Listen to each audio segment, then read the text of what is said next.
marketers want to close more deals and make the process simpler? Of course you do. That's literally the reason why we exist in business. Well, also we like to make a difference and help people. So in today's video, I'm going to go over what are the 5 steps in the sales process and how can marketing help that process to run more smoothly. So if you have felt like you're hustling or you're chasing people or you're just getting frustrated that the sales process feels hard, this video is going to give you some major breakthroughs. And as you watch the entire video, my last tip is actually how to turn one client into many clients. So make sure that you stick with me until the end because we're about to make this whole thing so much simpler.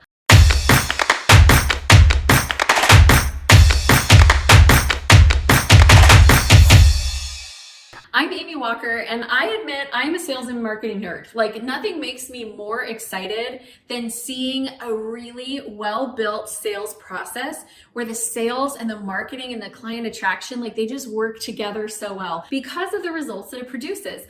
I have a client who went from when she hired me, she'd been in business for 6 years, and her highest year-to-date sales was $13,000. This was a hobby side hustle. And that year that we worked together, she crossed the 6-figure mark for the first time.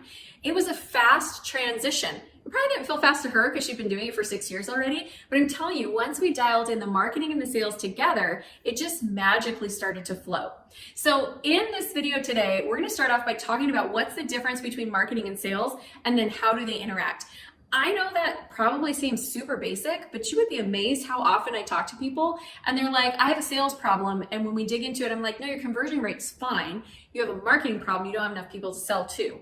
Or they'll say, yeah, I just need more leads. And I'm like, you have a lot of leads. You're not converting any of them. So we need to get really clear on this. What is marketing? Marketing is lead attraction and is lead nurture. What is sales? Sales is lead conversion. Now, there obviously has to be some overlap. And what I love to do is to use all of my marketing tools and my marketing strategies to market to people that are in the sales process in order to help close more deals. Okay, let me just make sure you understand that. A lot of people think of marketing as just getting leads in, but I actually want to market to people who are in the closing process for the exact messages that they need at the exact times to help them progress through my sales pipeline. I want to get the elephant in the room out here right in the beginning. It's hard to juggle marketing, sales, and client fulfillment at the same time. It is, it's not easy. But you have to do it. It's not really optional. And so we might as well learn to get good at it. And one of the things that I have found is that it is easier when I have some integration between my marketing and my sales. Because what I see so many entrepreneurs and small business owners do is this. They're like, I need some leads. And so they go out and they do a vendor booth at an event or they run some Facebook ads. And then they go, okay, now I'm going to convert the leads. Then they move into sales calls and closing deals. And then they're like, now I have a bunch of new clients. I need to onboard and work with the clients.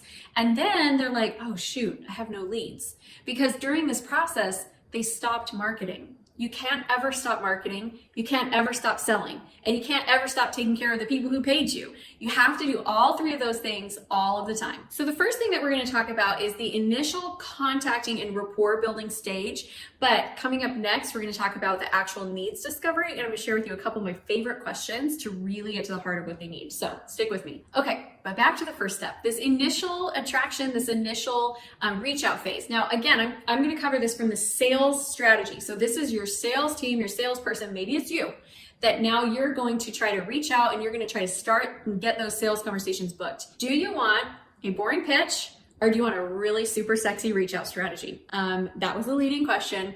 I am so sick of the boring, spammy pitches. If one more person messages me and says, hey, Amy, great connecting with you. I'd love to hear more about your business. You'd be great at doing what I do.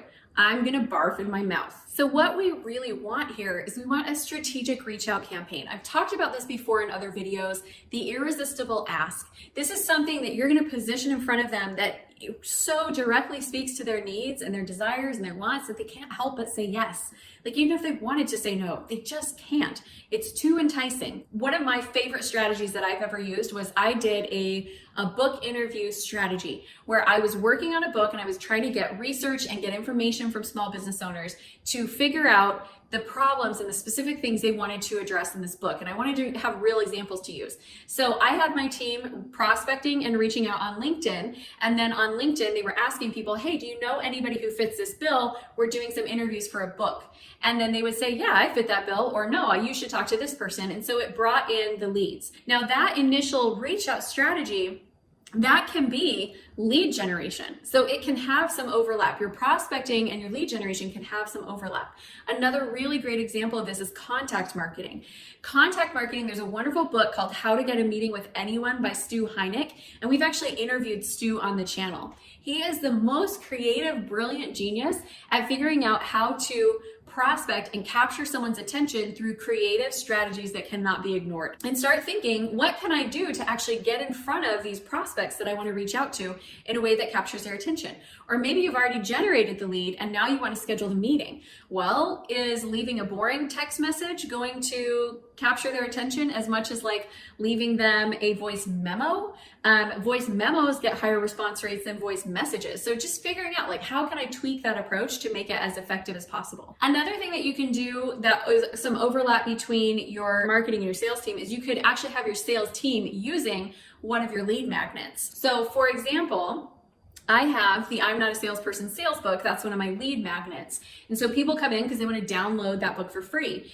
Well, I also have an ultimate marketing calendar that is a really awesome marketing tool that helps you like know how many leads you need to have in order to hit your sales goal every month. Like it's a phenomenal marketing tool. It helps you plan out your marketing. People who come in through sales book, they don't have the ultimate marketing calendar, and vice versa. So they could use that as a carrot to dangle, like, hey, I saw that you downloaded the, sales book. Do you also have this marketing tool? Because we just find that marketing and sales work the best when they're working together. So the first step in the sales process is that initial reach out phase.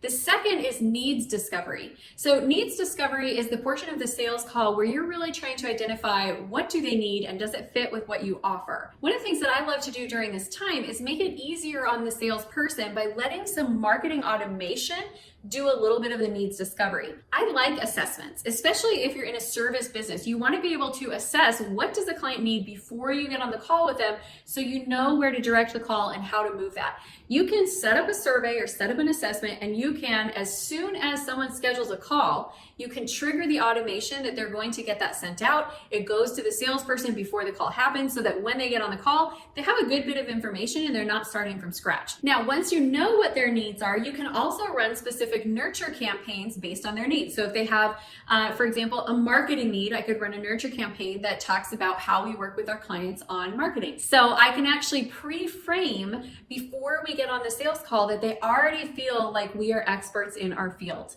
This is so important. The experience that they have before they get on that sales call, it sets the tone for what the experience will be like on the call. Harvard Business School actually did a study on this where they had a guest lecturer come in, and as students came into the room, on one side of the room, they all got a bio. But on one side of the room, they got a different bio than the other. One was a positive pre-frame, one was a negative pre-frame. Same lecture, same class, same room, everything else was the same.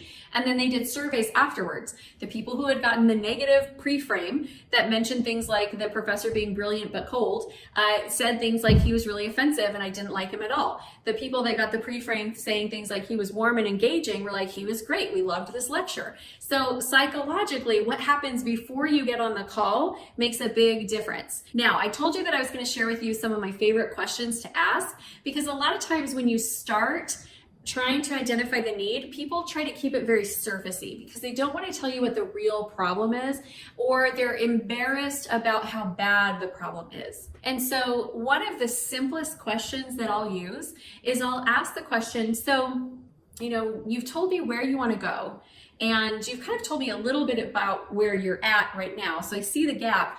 What do you feel like is the biggest problem that's keeping you from getting what you want? And when I frame it that way, that it's like, I see where you are, I see where you want to go. What do you see as the biggest problem that's keeping you from getting where you want to be? They'll be a little bit more honest and transparent versus if I'm just like going after, so what's going on with your marketing and what's wrong with your sales and where are your numbers? That could be sometimes too intense. Sometimes that bigger picture question really gets down past the details and into the emotion of what's really going on. The third step in the sales process is to offer a solution. So this is where you're going to actually be pitching. Now, the way that your marketing can help support this is you can create marketing assets like a video, especially if you have a product, have a demo video that shows how you can use the product. But my program guide is not just a list of like, here's what you get. It's actually copywritten with marketing language because again, I'm trying to attract and entice people in. So I like to use my marketing department to help create my sales assets. The fourth stage of the sales cycle is handling objections and closing the sale. So when we're handling objections, we can talk those out on the phone, but I also love having some marketing assets that depending on what their concerns are, I can send them through a conversion, what I call a conversion campaign. So when we move a lead into a pending close lead stage, they get started on an automated campaign that is a conversion campaign. And what's going to be included in there are case studies, client testimonials, specific emails that talk to them about, when I was in their shoes and how I felt and the nervousness and yet the desire. It was like battling fear and belief and how I overcame that. And so I can create some specific campaigns just for that phase in the sales process, which is really cool. Now, I mentioned earlier that the fifth step is going to teach you how to turn one client into many clients.